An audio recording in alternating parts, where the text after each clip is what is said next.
Hi, everybody. I'm Martha Seelman.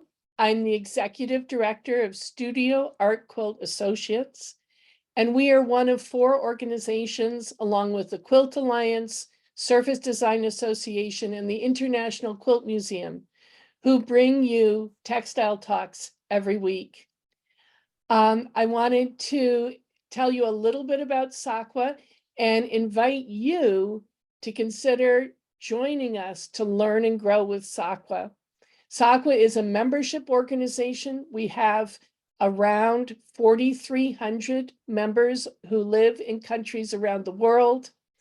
We get together, we share what we're creating, we have conferences, a quarterly magazine, and coming up in February, we're going to be doing our annual SAQA seminar, which is an opportunity to spend weeks doing a deep dive into some important part of creating art quilts. So in past years, we've looked at color, we've looked at surface design, and this year, well, coming year, we're going to be looking at critical tools for making your art. If you use the code LEARN, you get $20 off the first year of a new membership. And I hope you'll take advantage of that, because we'll be talking with a variety of different artists and industry representatives about what are the tools you need to be using to make your art wonderful to make and wonderful to share. So please join us. Use the discount code LEARN to become a member of SAQA.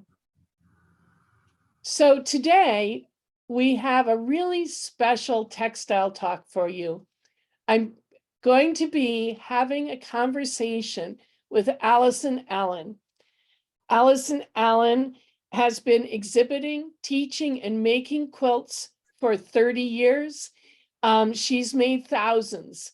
And today she's going to be sharing with you especially some of her experiences with making protest quilts and how the community or the venues have reacted in trying to censor some of the messages that she is sharing through her art quilts. Allyson has received over 40 visual arts grants to create and exhibit her work. She's a special exhibitor, lecturer, and instructor for Mancuso National Quilt Shows, and is recognized by the state of California as an award-winning Master African-American Textile Artist and Culture Bearer. And she's going to be telling us a little bit about that special designation. She's been nominated twice for NEA National Heritage Fellowship consideration, and her work has been exhibited in galleries, museums, and embassies around the world.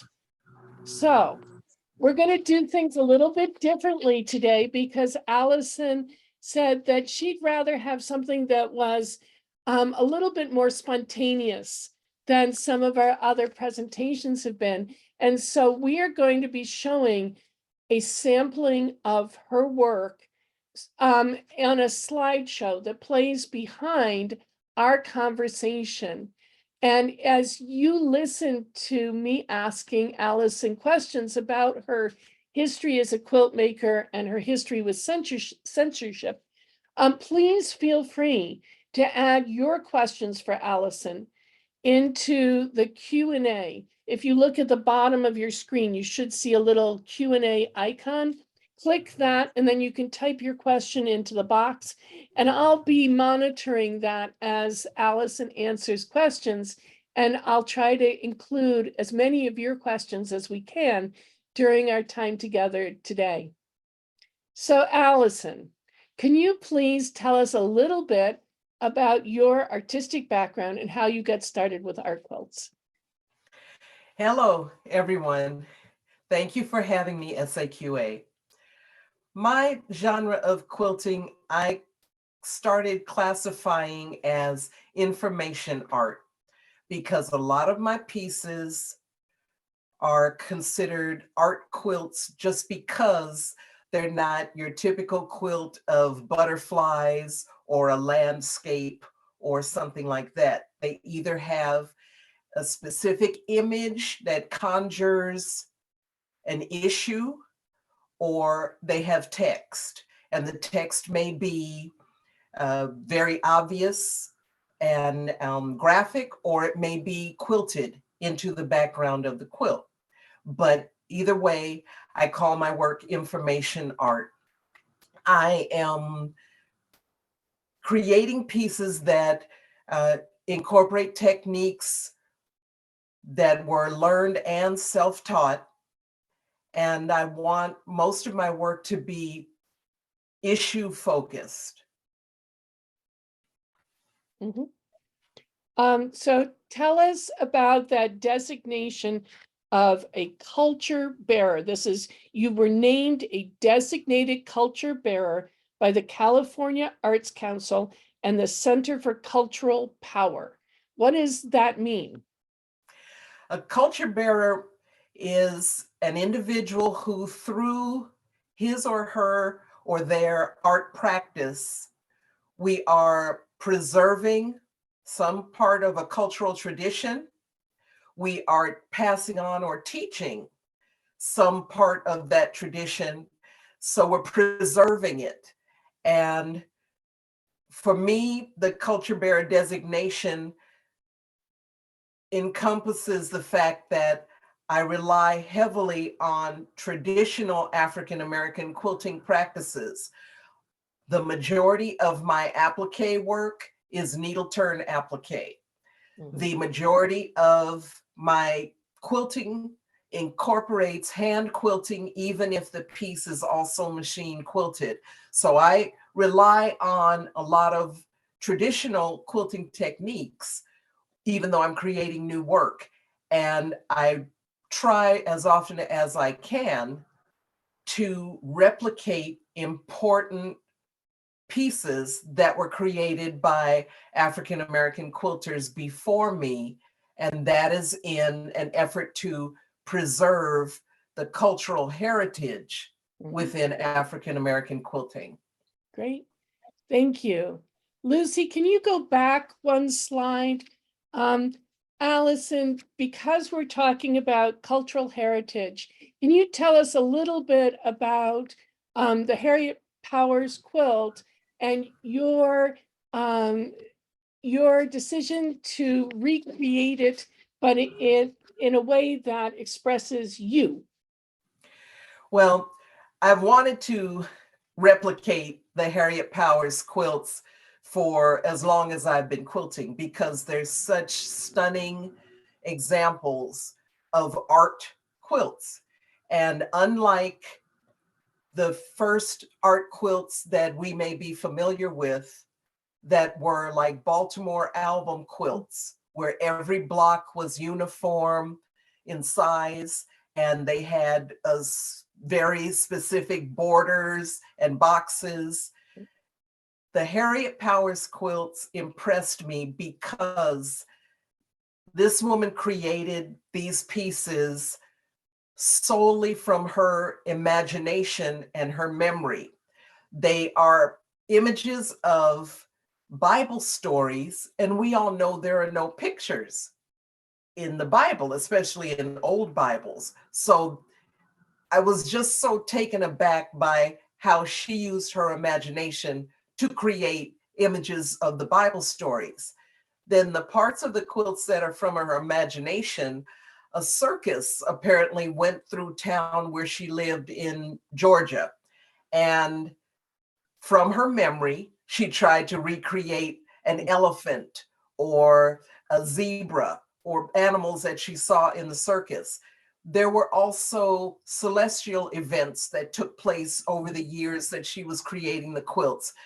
Solar eclipse or a meteor shower. And she tried to recreate those images in the quilts as well. So it just, when I'm recreating a piece that has already been laid out for me, the fun and the challenge is, number one, trying to find fabrics that mimic what the original quilt artist used. And then number two, trying to start from scratch with no pattern of that quilt, just images of that quilt, and challenge myself to recreate each block to the same scale as the original quilter's work and see if I can come up with something that looks like what they created. Yeah, it's wonderful. And it's fun to look and see how you really captured the spirit of those original quilts.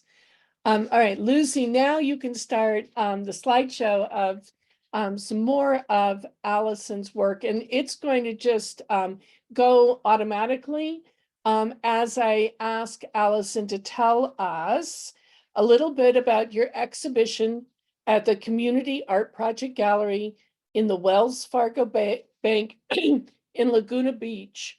What happened? Where did the quilts end up being shown? Because this is the censorship story that we wanted to hear. In 2018, I received one of the visual artist grants from the Laguna Beach Arts Alliance. And the grant was usually presented to photographers, painters, or sculptors.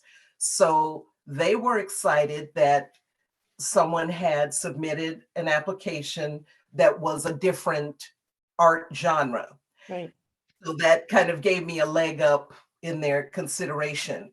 And when I met with them, with the Arts Alliance and with the Community Art Project coordinators, I told them that I had created about a half dozen individual pieces for other exhibits I was invited to participate in that related to protest art type topics. So I would expound on that and create enough pieces for a comprehensive exhibit for them on protest art.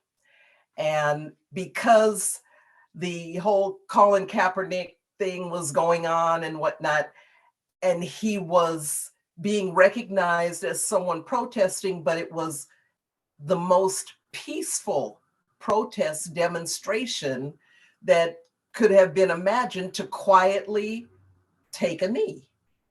So I decided I would call the exhibit Peaceful Protest, but PIECE for piecework or quilting.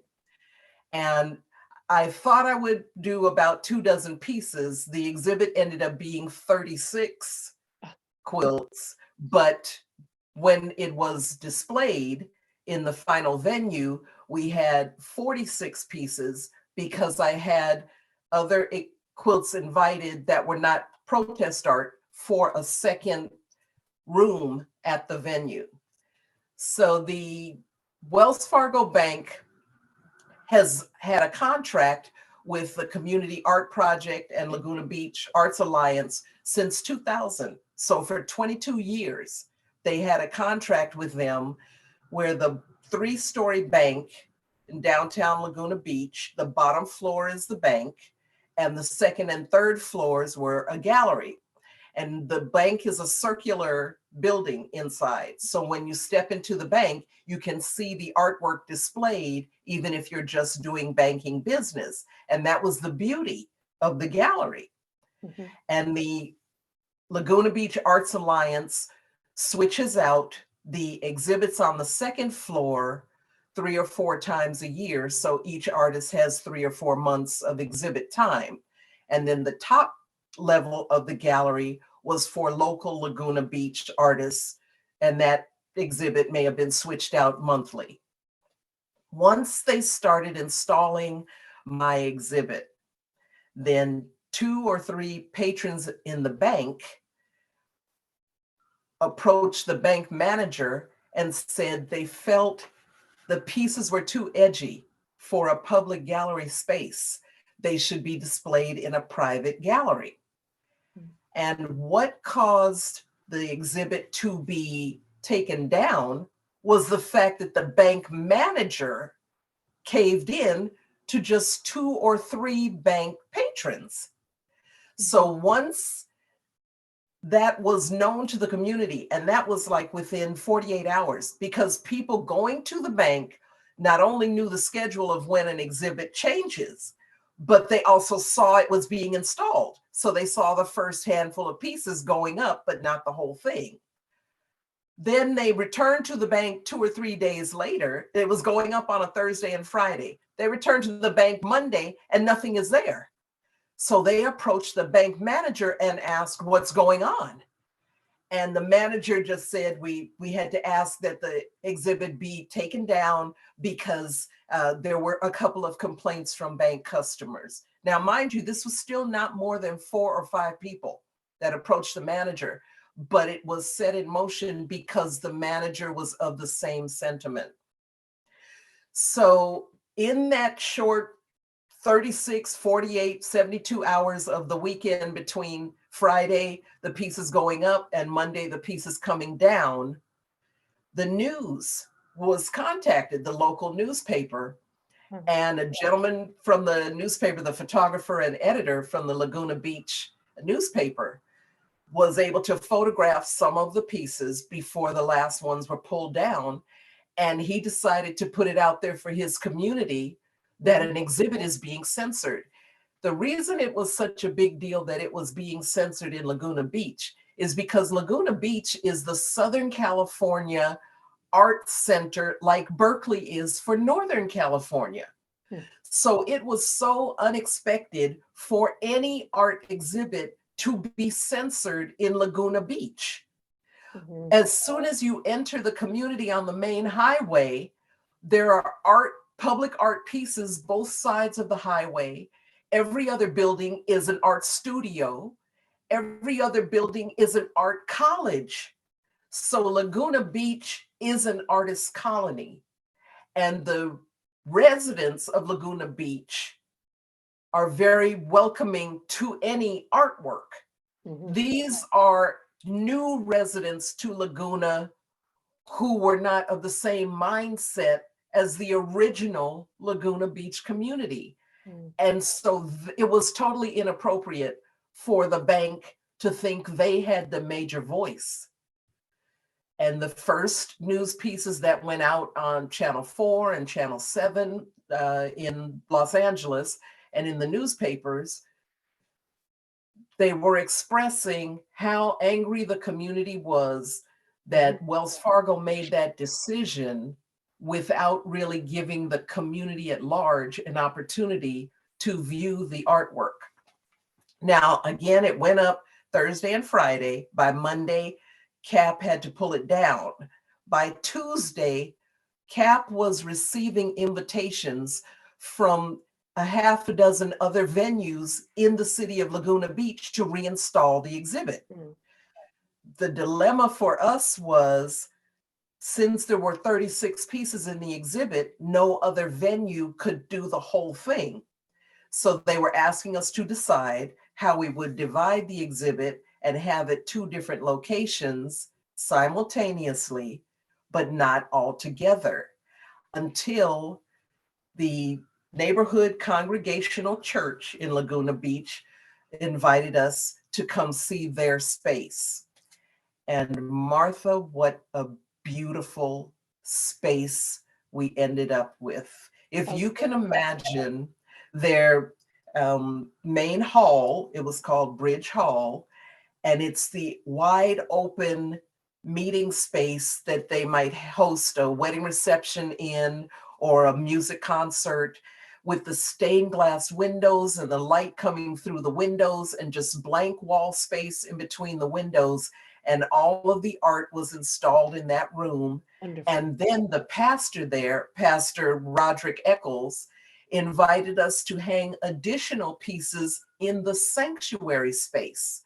So an additional dozen pieces went up in another room on the campus, and those pieces were more related to, there was a Mother Teresa piece that I had. There was a mother and child piece. There was a Harriet Tubman piece. So those pieces were more in general, just what could fit on the walls in that other room. the space was more welcoming, it was more beautiful, and it just ended up right where it was supposed to be. Let me just clarify a couple things. Which year did this happen?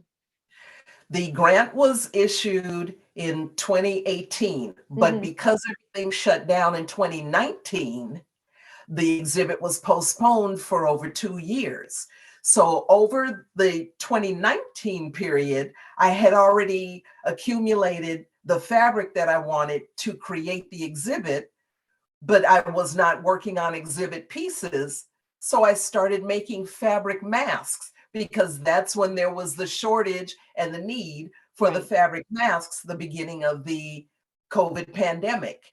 And between March 2019 and the end of August 2019, I made over 1,500 fabric masks, and I mailed them all over the country to Native American reservations, to food distribution workers, to first responders, and I did not charge anyone for a single mask. And what started happening, people would contact me and say, okay, we are at a children's hospital, and could we please get a dozen masks for the night staff?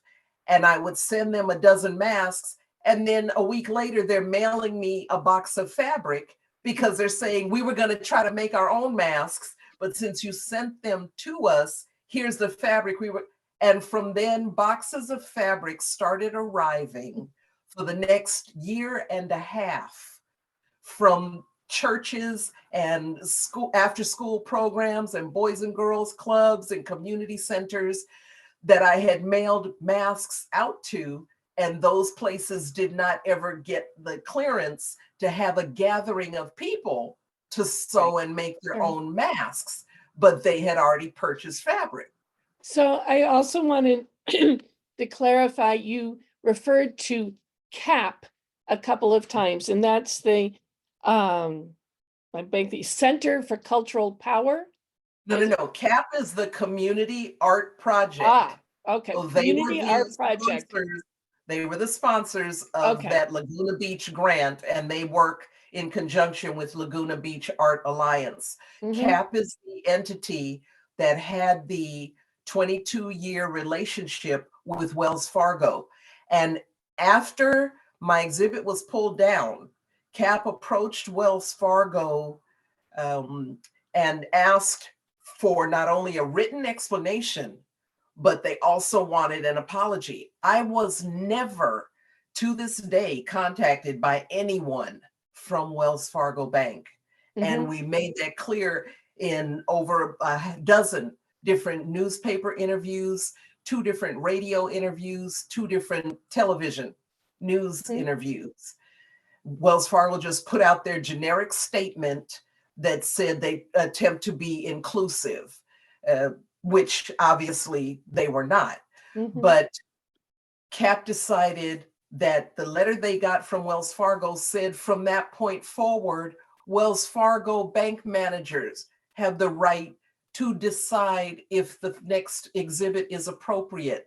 And that had never happened in over 22 years. So CAP ended their relationship with Wells Fargo after this exhibit because it was just taking it a step too far. Right. And you said that you started with 24 pieces and that grew to 34 or 36 pieces. And then when the church asked for more work to go into the sanctuary, you were able to provide yet more pieces. How many quilts have you made that you have such an abundance, a richness of work to be able to provide on short notice?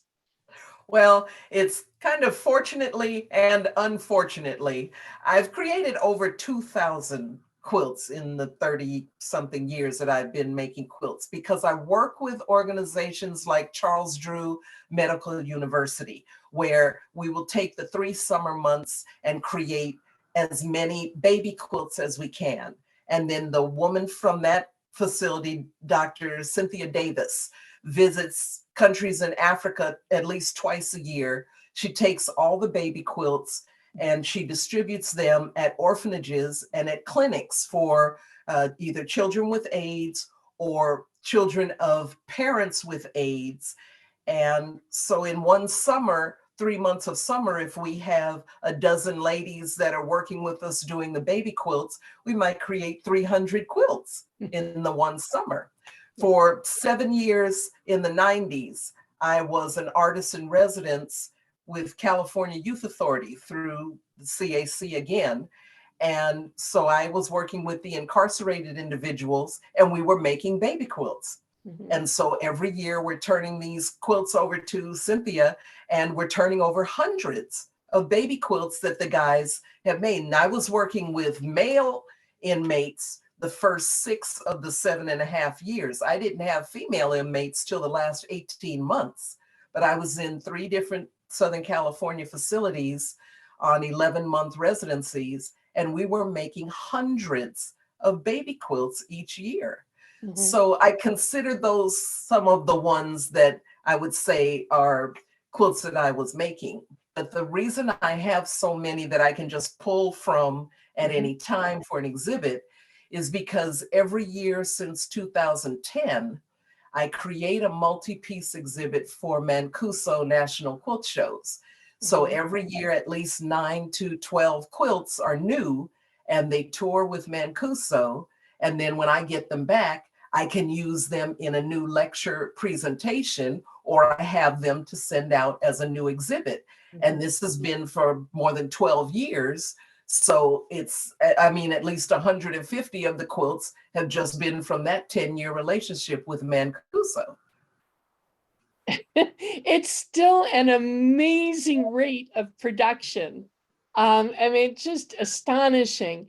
I have a question coming in from the audience asking about how you create the lettering on the quilt.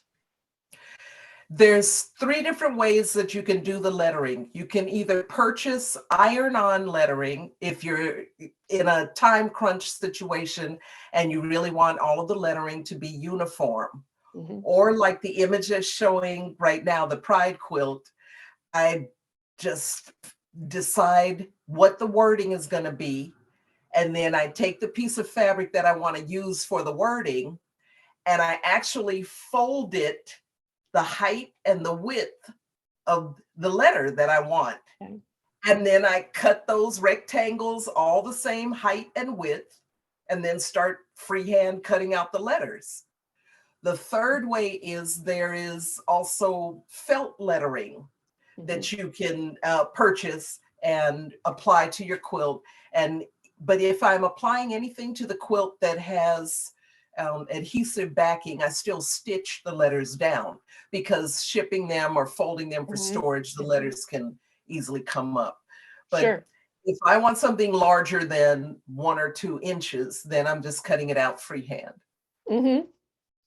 So having had this experience where you were really excited about being able to exhibit your work in the bank, having the bank insist that it be taken down before it was really placed on display, and then having a lot of publicity, and then finding a wonderful venue to eventually display the work plus some more pieces. Now, how are you approaching venues going forward? Are you being more cautious? No, because the majority of the exhibits I participate in, I'm invited. So they already have an idea of my work. If I'm applying to an artist's call, then the artist's call usually very clearly posts what they're looking for. So I would only create or pull a piece that's already been created that I think would be appropriate. I'm not trying to challenge each venue to, tell me yes or no, because that's a waste of my time. In an artist call, when it's posted, you will see pretty clearly what the theme of the exhibit is or what the curators are looking for, and you work within that if you feel comfortable that your work will apply to, that theme. I'm not trying to challenge anyone to go beyond what they're comfortable with. But once they see the piece, if they feel it would challenge the audience, the only reason you would have to take that into consideration is because you don't ever want the scenario of someone coming through the exhibit and trying to damage your work because they find it offensive. And what happened with the Wells Fargo exhibit, once it was pulled down, the church and CAP decided for the first time in the 22 years that CAP was hosting exhibits, they were going to invite volunteers to be docents. And the curator, Faye Baglin, she's phenomenal. She made everything happen, her and Pastor Eccles. She printed up talking points for different pieces in the exhibit so the docents would feel like they had some background information on different pieces and they could engage and interact with the visitors. And it just ended up being so much more than it would have been just the pieces hanging in the bank and you go upstairs if you want to look at it. Mm-hmm. I just got a question from Martha Bird saying, do you ever support censoring art? If so, when would it be, in your opinion, a worthy reason to censor? So can you talk about that? The only even close to censoring art that I would consider is whether or not a piece is age appropriate. I try to have any of my pieces age appropriate so that auntie or grandma can take the niece or nephew or grandchild through the exhibit. And if the child says, what does that mean? It sparks conversation, explanation. That's teaching. That's the piece teaching the younger viewer about the issue. And if the piece is about women's rights and they can explain to this niece or nephew at 10 or 12 years old, this is about women's rights, because in different parts of the world, women don't have the same freedoms as we might have in America. You complain that you have a school uniform. There are parts of the world where girls are not even allowed to go to school. So it would be what I call a teaching moment. And I really think almost any piece of art can be a teaching moment. Well, and that really is your words My mantra. yes, is that art is for teaching. Can you talk a little bit about that? Well, unfortunately, in this country, we are seeing a shift in what is considered appropriate to even share with and teach our young people now. Books are being pulled out of libraries and schools. Whole libraries are being shut down. Videos are not being allowed in the history classroom that we may have seen when we took history as kids. There are so many conversations that now are not allowed in a public or private school setting. And all we are doing is crippling this younger generation.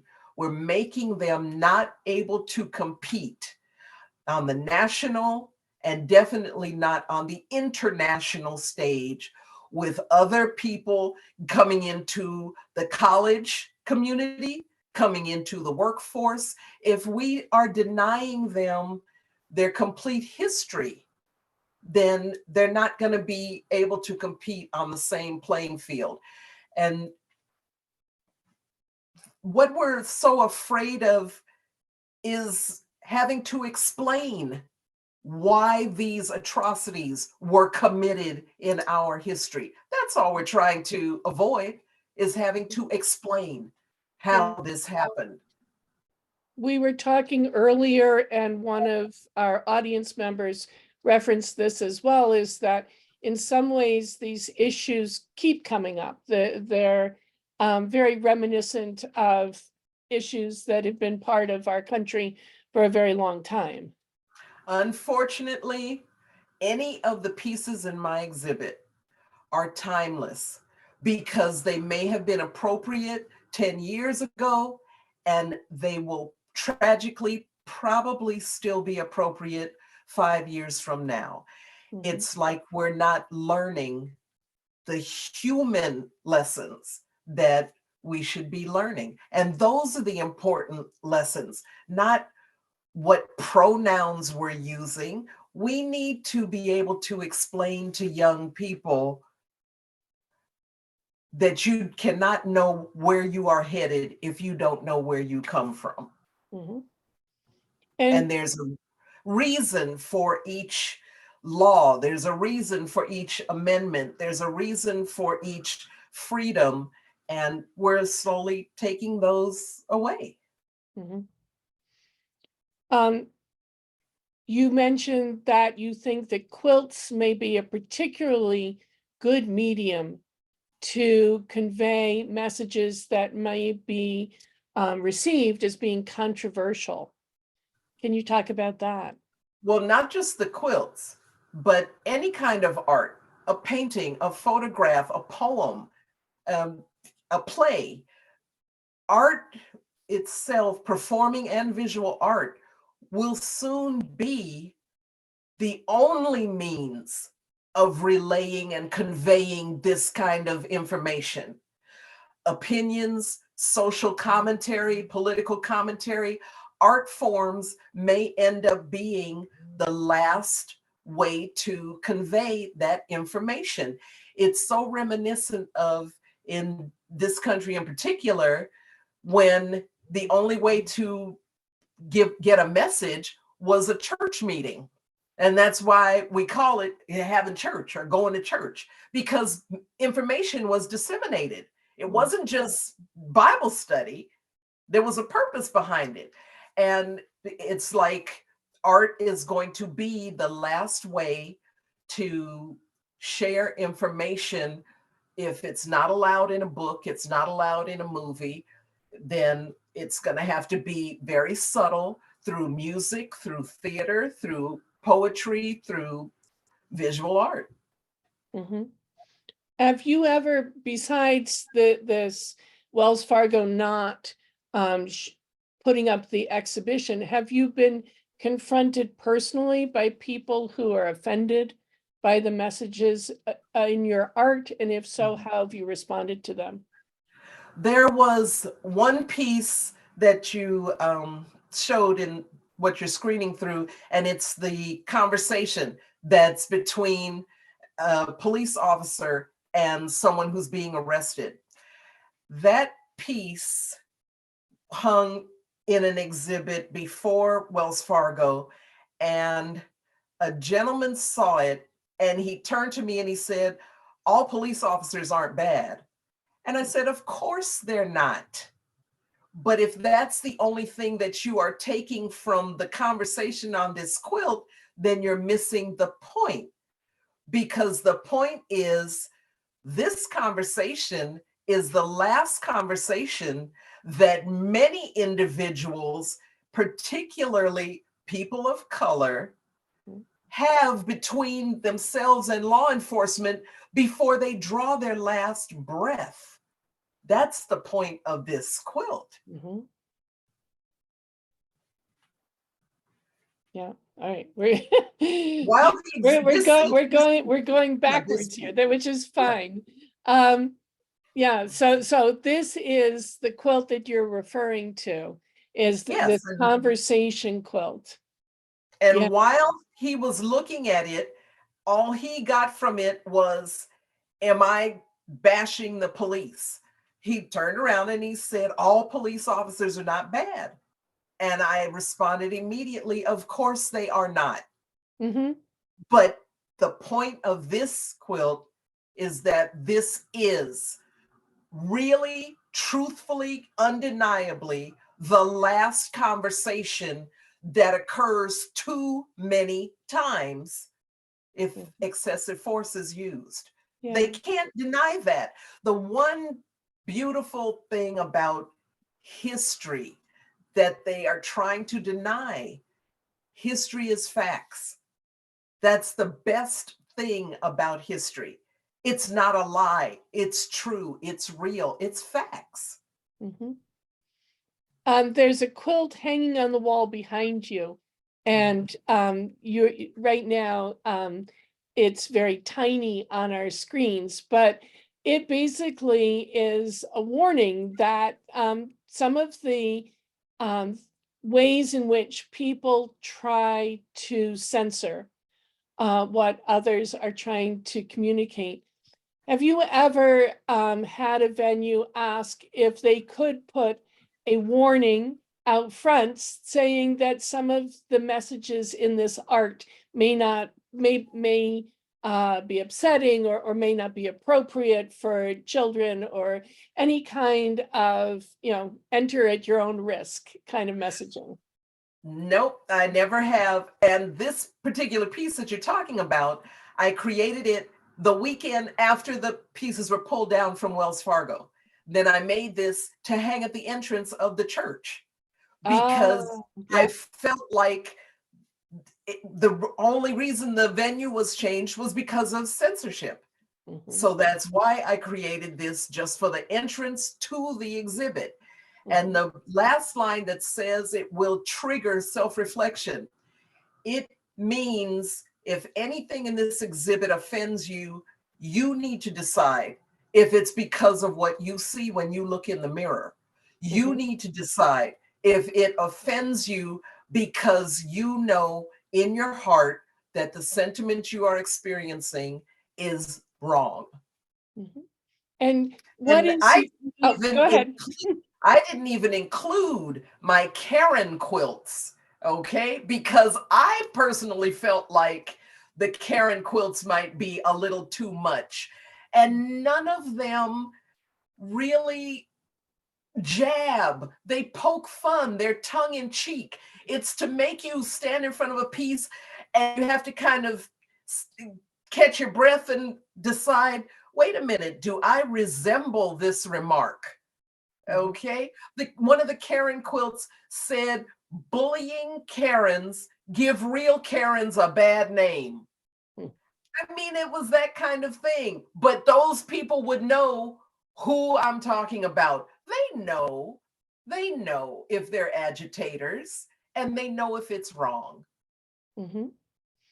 What is your advice to other artists who are moved to create works that are calling attention to things that they feel need to be changed? The main pieces of advice would be, if you're responding to an artist's call, make sure that you understand what the theme of the exhibit is, so you don't have to create work or send work that you feel you're already anticipating rejection. Know if you clearly understand what they're looking for in the exhibit. And if it would not just openly include your piece, there are so many different venues and exhibits that you can consider without having to compromise. There are exhibits about ovarian cancer and child brides and human trafficking. There are exhibits about very, very strong and dramatic issues. You can find those, and if your piece speaks to one of those, it will not be censored. It will be included. Right. So the first step is to know, when you either apply to an artist's call for an exhibit, know clearly what they're looking for. And then you don't even have to deal with any kind of rejection in their consideration. If somebody does encounter censorship, what is your advice to them?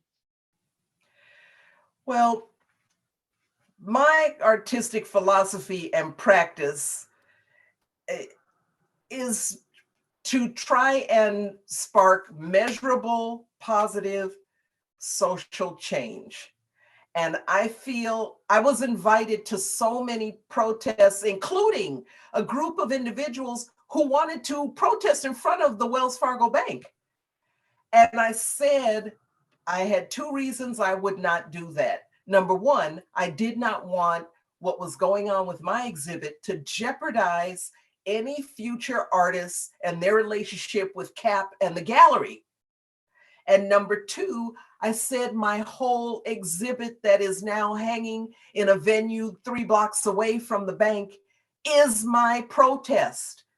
This is my protest statement. It's just on multiple issues. Mm-hmm. So it's my way of addressing intolerance, hate, and abuse of animals, of our planet, and of each other. Mm-hmm. Can you tell us what you're planning coming up? What's in your future? I have a question here from an audience member saying, have you ever considered creating a book of your work? Well, in 2012, I did a book form catalog. It's called Quilted Pages, Story Art Quilts. And it has about 3 years of my Mancuso exhibits in it. And each one has an inspirational quote that goes with the quilt. And it's a book of at least 3 dozen of my quilts from years ago. Since then, I have not stopped and organized photographs of exhibits over the past 10 years, which I need to do because that was from 10 years ago. Mm-hmm. So yes, I will be doing another catalog type book of a lot of the quilts that I still own, because I have such a variety. I have modern quilts, I have Black history quilts, I have African folklore quilts, I have examples of quilting from other countries that I've recreated. I have a whole series of quilts that I replicated that are just slave era quilts. Mm-hmm. And so I do need to put them all together in a new book that's more updated. Well, let us know when you do that, and we'll help get the word out to everybody. So what are you planning for the next 5 years? Well, the piece that's showing now will be one of the largest single pieces that I've created to date.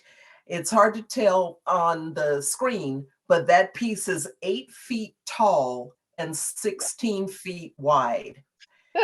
And that is just the bottom half of a 16-foot by 16-foot piece that I am creating that will be featured in a 3-artist exhibit, June 2024, at the Orange County Center for Contemporary Art. And I was invited to participate by the director of the center because he visited the Laguna Beach exhibit. And what is so wonderful about that and about my work with Mancuso, they do not ever ask me to send images of the work before the exhibit. They tell me a theme, or I tell them the theme I'm working in for that next year. And they just ask me how many pieces and roughly the dimensions so they can cordon off the wall space. And I just go. So this piece is my environmentally focused piece. What you're looking at is remnants, upholstery remnants, plastic bag fabric that I've made. It's remnants from t-shirt quilts that I've made. There are ring tabs from soda cans. There's scraps of yarn and fiber, and it's just a conglomeration of recycled, upcycled, repurposed materials. There's a couple of UFOs in there. And the back of the quilt is bedding and tablecloths and drapery remnants. The entire quilt is called 75% Heart for Helping Earth Art. And it's an upcycle, repurposed project. But I didn't want it to kind of visually come across as all over the place hodgepodge. So I did it in a sort of monochromatic color scheme. But I envision creating two more pieces, the same 16 feet by 16 feet, one just all dark colors, and then one multicolored, bright primary colors. But with this piece, it's kind of a twist on the size of the piece is still so insignificant compared to the 92 tons of textile waste that just in America is in landfills annually.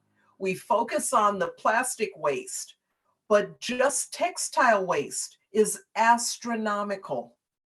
And so that's what this piece is trying to encourage us to recognize. It is possible to upcycle materials and make sustainable artwork no matter what your art form is. It's a gorgeous, gorgeous piece. And I'm so anxious for the exhibit because that space at OCCCA will be the first time I can see the entire 16-foot by 16-foot piece hanging. I don't have any space at home where I can see the entire piece assembled. So that bottom half has been traveling this year as my special exhibit with Mancuso. And so it has already gone to Northern California, the Pacific International Show in San Jose. It has gone to Pennsylvania. It will go Virginia, and then next year, South Carolina. And I get it back in April. And then I join it together with the other half. And the California exhibit opens in June. But what's interesting is the Mancuso venues, including places like Virginia and Pennsylvania and New England and South Carolina, they toured the peaceful protest exhibit last year, and they displayed it at all of those venues. Without censorship. That's right. A quilt show does not censor your quilt art because they have so many different types of quilts that they accept into the show. And as a special exhibitor, they asked what the theme was, and I said the theme was protest art. So they toured the entire 36-piece exhibit without censoring it, and it went to those different states. Well, several people want to know, how did you quilt, sew together, otherwise attach something this huge? Thank goodness for quilting elves and fairies that come in the night when you fall asleep. And you fall asleep with it over your lap, and you wake up in the morning and it's done. You put a label on it and put it in the box and mail it off. I had to do 2-foot and 4-foot sections at a time, and then try to join those into 8x8 sections, which is a little bit bigger than a king size quilt. And then I had to join the two king size 8x8, 8x8 pieces together. And it was a monster. I have a sewing space in the back of my house that I cannot even walk into because of the boxes of fabric. So like most of us, I quilt on my dining room table, and I use a domestic tabletop sewing machine. And I have never, ever sent a single quilt out to be quilted by anyone else. The quilt is mine from the time I sketch it on the back of a piece of junk mail until I sew the label on the back and put it in a box and ship it off. Well, we want to thank you so much for sharing your story, for sharing your artwork. We are just in awe of your artistry, how prolific you are, and your ability to just keep creating and sharing it with the world. Thank you so much for being here and sharing all about your story and your path. I want to thank SAQA because this was a lovely opportunity to reach a broader audience. So many people who would never even have heard of me. I hope that they will be interested when I post images from the upcoming exhibit and any exhibits in the future. Well, thank you. To the audience, I want to again encourage you to consider joining SAQA using the discount code LEARN for $20 off a new membership. And I want to invite you back here to Textile Talks next week when we will be hearing from the International Quilt Museum.